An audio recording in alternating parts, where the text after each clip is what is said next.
എന്തുവാടേ? ഞങ്ങൾ വരുന്നവരെങ്കിലും ഈ നാടകം പൊളിയാതിരിക്കാൻ നിനക്ക് ശ്രമിച്ചുകൂടായിരുന്നോ? എന്ന് പറഞ്ഞാൽ ഞാൻ മാക്സിമം ട്രൈ ചെയ്തു കേട്ടാ. പക്ഷെ പ്രതി എന്നെ കുറ്റം സംബന്ധിച്ച് അഡ്വക്കേറ്റ് എന്ത് ചെയ്യും? ഇനി നിങ്ങൾ ആരും ഇതിൽ ഇടപെടണ്ട. ഞാൻ എല്ലാം വിഷ്ണുനോട് തുറന്നു പറയാൻ പോകും. ചതിക്കല്ലേ ചേച്ചി, അതിനുള്ള സമയമായിട്ടില്ല. അവൻ വന്നു. അതെ, എങ്ങനെയെങ്കിലും വിഷ്ണു തന്നെ ഹോസ്റ്റലിൽ ചെന്ന് ലതിയെ കൂട്ടിക്കൊണ്ടു വരുന്നത് വരെ നമുക്ക് ഈ നാടകം തുടർന്നേ പറ്റൂ. വിഷ്ണു, നീ ചെയ്ത അന്ധകരണമായി പോയി. ഒരു പാവപ്പെട്ട പെൺകുട്ടിയുടെ ശാപം ഏറ്റുവാങ്ങി നീ എരിയുന്ന തീയിൽ എണ്ണ ഒഴിക്കാതെ കേട്ടാ. അല്ലെങ്കിൽ തന്നെ വിഷ്ണുവിന്റെ മനസ്സ് കുറ്റബോധം കൊണ്ട് നീറുക. നിർത്താ, എല്ലാരും കൂടെ എന്നെ കുരങ്ങളിപ്പിക്കായിരുന്നല്ലേ? വിഷ്ണു, ഞങ്ങൾ മിണ്ടിപ്പോര്. നിങ്ങളുടെയൊക്കെ സഹായം മതിയായി എനിക്ക്. എല്ലാം നിന്റെ നന്മയ്ക്ക് വേണ്ടി. നന്മ, നിങ്ങൾ ചെയ്ത നന്മകളെ കുറിച്ചൊക്കെ ദാ ലതിക ഇതിനകത്ത് എഴുതിയിട്ടുണ്ട്, വായിച്ചു നോക്ക്.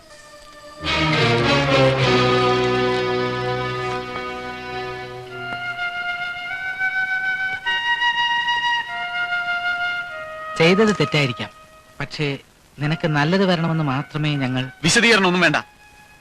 നിങ്ങളെയൊക്കെ വിശ്വസിച്ചതാണ് എന്റെ തെറ്റ്.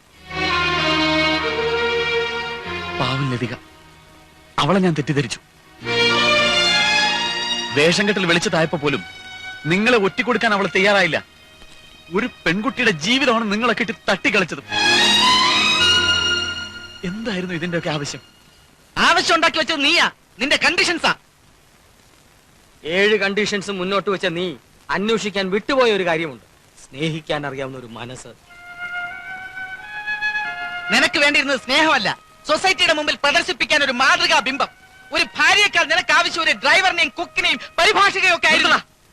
ശബ്ദമുയർത്തി പറയുന്ന മുഴുവൻ ശരിയാണെന്ന് നീ സമർത്ഥിക്കണ്ട. ലതികയെ ഞാൻ സ്നേഹിച്ചിരുന്നില്ലെന്ന് ആരാ പറഞ്ഞത്?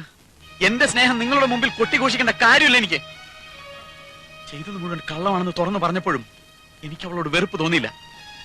അവൾ ഇവിടെ നിന്ന് ഇറങ്ങി പോയത് പോലും ഞാൻ പറഞ്ഞിട്ടല്ല.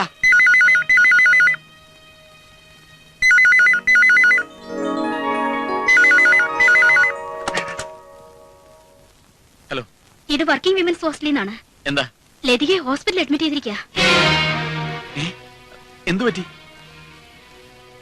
എവിടെ? സിറ്റി ഹോസ്പിറ്റലിലോ? ഞാൻ ഉടനെ എത്താം.